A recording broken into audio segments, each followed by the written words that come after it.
Assalamualaikum warahmatullahi wabarakatuh. Perkenalkan, saya Tita Jitasari, mahasiswa Potekas Kemenkes Mataram. Dalam kesempatan ini, saya akan memenuhi tugas dari mata kuliah Psikologi Perkembangan.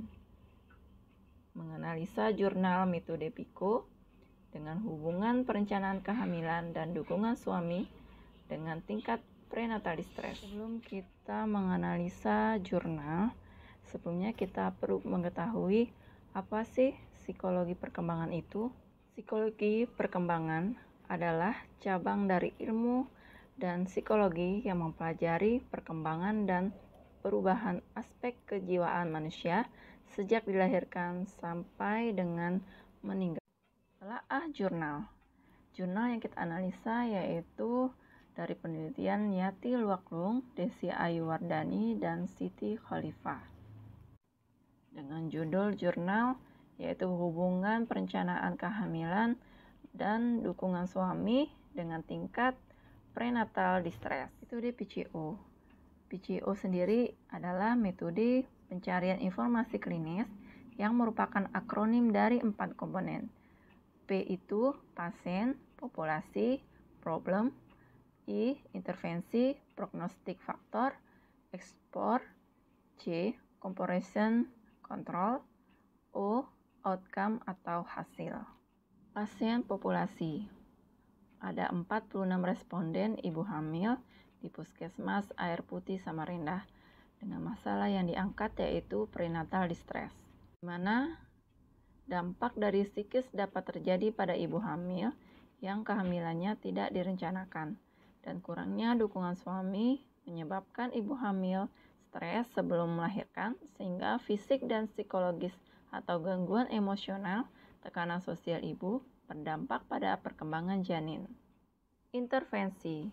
Jenis penelitian yang dilakukan oleh peneliti adalah penelitian kuantitatif dengan rancangan deskriptif, analitik korelasi dengan pendekatan cross-seksional, pengambilan sampel dengan melakukan konsekutif sampling, jenis non-probability sampling, yang memberikan populasi peluang yang sama dilakukan penelitian yang memenuhi kriteria inklusi dan kriteria eksklusi. Intervensi yang dilakukan dalam penelitian ini dengan melakukan perencanaan kehamilan menjadi upaya individu untuk mencapai proses dalam hidup dengan pasangan, dengan wujud harapan dalam persalinan tercipta pengalaman persalinan positif.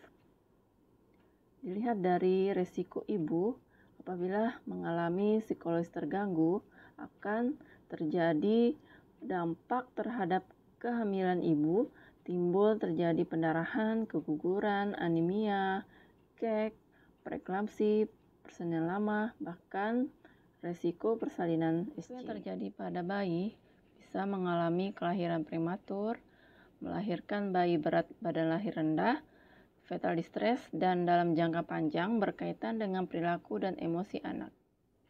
Ibu hamil dengan prenatal distress yang tinggi akan mempengaruhi kondisi psikologis dan fisik bagi ibu hamil serta janin, dikarenakan kurangnya dalam mempersiapkan kehamilan. Hasil penelitian ini tidak sejalan dengan penelitian yang dilakukan oleh Veronica Yeni Rahmawati pada tahun 2019 yang menunjukkan bahwa perencanaan kehamilan merupakan perencanaan berkeluarga yang optimal melalui perencanaan yang aman, sehat, dan diinginkan. Ini adalah salah satu faktor penting upaya menurunkan angka kematian maternal, menjaga jarak kehamilan, tidak hanya menyelamatkan ibu dan bayi dari sisi kesehatan, namun juga memperbaiki kualitas hubungan psikologi keluarga. Dari penelitian sebelumnya, pada penelitian Widya Ningrat tahun 2010 dikutip dari oleh Rahmawati tahun 2016 menjelaskan bahwa dukungan suami yang diberikan berupa materi, informasi, penghargaan yang berguna untuk meningkatkan keadaan fisik dan psikologi istri.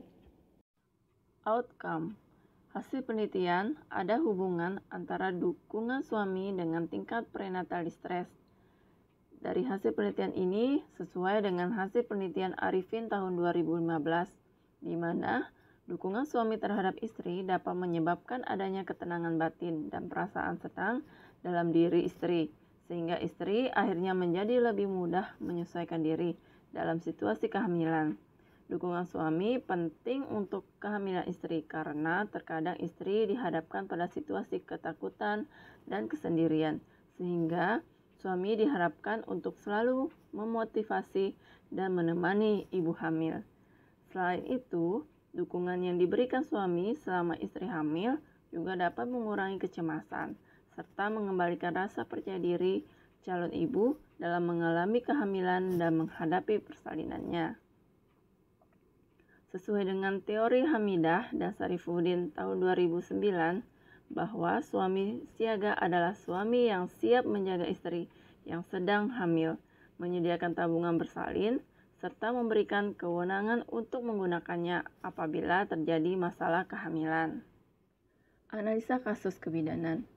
Dari pengalaman kerja saya, dapatkan kasus kebidanan yaitu dalam kehamilan yang tidak direncanakan, ketidaksiapan dalam menghadapi kehamilan dengan usia ibu yang terlalu muda, terlalu tua, terlalu banyak, dan terlalu dekat, sehingga dapat memicu perkembangan psikis ibu yang dapat mempengaruhi perkembangan janin. Seperti terjadi keguguran, pendarahan, ketuban pecah dini, hipertensi, dan preeklamsi, dan prenatal distress. Menurut penelitian Ike Puspasari Ayu tahun 2019, distress prenatal adalah gangguan emosional yang terjadi pada wanita hamil. Kondisi tekanan prenatal berpengaruh pada persalinan. Hormon stres seperti adrenalin berinteraksi dengan reseptor di otot rahim dan menghambat kontraksi dan memperhambat persalinan. Distres dapat benar-benar membahayakan kehamilan karena merupakan prediktor akurat kesehatan ibu selama persalinan, bayi baru lahir, dan menstruasi setelah melahirkan. Pada wanita hamil yang memiliki tingkat tekanan prenatal yang tinggi dapat meningkatkan resiko kelahiran prematur bahkan keguguran. Psikologi ibu hamil sangatlah unik dan sensitif. Oleh karena itu, dukungan yang diberikan harus serius dan maksimal. Apabila ibu melewati kehamilannya dengan perasaan tidak nyaman ataupun tidak aman, yang disebabkan oleh faktor lingkungan akan menyebabkan gangguan yang berarti bagi ibu dan janin. Perlu pentingnya psikologi edukasi di setiap fasilitas kesehatan dan dapat membantu ibu hamil dalam mengatasi kecemasan yang dialami dengan pendekatan serta membina kepercayaan dalam upaya promotif, preventif, dan edukasi, sehingga psikologi perkembangan prenatal dan dampak dari faktor risiko tidak terjadi. Demikian analisa jurnal yang dapat saya sampaikan. Semoga bermanfaat dan terima kasih telah menyaksikan. Wabillahi taufiq wal hidayah. Wassalamualaikum warahmatullahi wabarakatuh.